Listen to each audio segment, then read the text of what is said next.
Hello guys, ഇതാണ് അവൽ, നമ്മുടെ നാടൻ അവൽ. ഈ പിസയും സാമ്പാറും എന്നൊക്കെ ഒരു കോമ്പിനേഷൻ എന്ന് പറയുന്ന പോലെയാണ് അവലും ബർഗറും. സോ ഇത് ബർഗർ പാറ്റി. ഞാൻ വിചാരിച്ചു ബർഗർ പാറ്റിയും കുറച്ച് ഗ്രീൻസ് ഒക്കെ ആഡ് ചെയ്ത് ഭയങ്കര സ്റ്റൈലിൽ അങ്ങോട്ട് ബ്രേക്ക്ഫാസ്റ്റ് ഇന്ന് അങ്ങ് അടിക്കാൻ വിചാരിച്ചു. പിന്നെ ഇതെൻ്റെ കോഫി. ഇപ്പം ഇതെൻ്റെ സേവിയർ ലൈഫ് സേവിയർ എന്ന് പറയാം. ഈ കോഫിയെ പറ്റി ഞാൻ പറയാം. So coming to burger. Okay, ചക്ക വീണു മുയല ചത്തു എന്ന് പറയുന്ന ഒരവസ്ഥയാണ് എനിക്കുണ്ടായത് ഗൈസ്. ഞാൻ ബർഗർ എന്തോ ഒരു ആലോചനയിൽ ഉണ്ടാക്കിയതാണ്, പക്ഷെ അടിപൊളിയായിരുന്നു ഗൈസ്, അടിപൊളി. ഇതിൻ്റെ റെസിപ്പി ഞാൻ പിന്നീട് ഇടാം. പിന്നെ കോഫി, ഇത് മമ്മി ഉണ്ടാക്കിയ കോഫി, നമ്മുടെ വീട്ടിലുണ്ടായ കോഫി പൊടിച്ച് അതിൽ ഉലുവയൊക്കെ ഇട്ടിട്ട് പൊടിച്ച് എടുത്ത കോഫിയാണ് ഇത്. പിന്നെ ഞാൻ ബർഗറിന് വേണ്ടി ഉപയോഗിച്ച പിസ്സ പാസ്ത സോസും മയോണൈസും.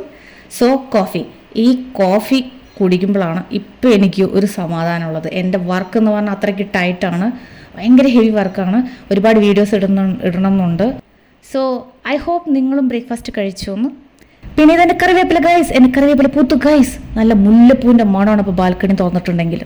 ഞാൻ വിചാരിച്ചെൻ്റെ കറിവേപ്പിലയുടെ അറ്റവും തലയൊക്കെ പോയി, ഇനി ഒന്നും ഉണ്ടാവത്തില്ല, അത് എടുത്ത് കളയണമെന്ന് വിചാരിക്കുമായിരുന്നു. ബട്ട് ഭാഗ്യമുണ്ട്. അപ്പോൾ നമുക്ക് നെക്സ്റ്റ് വീഡിയോയിൽ കാണാം.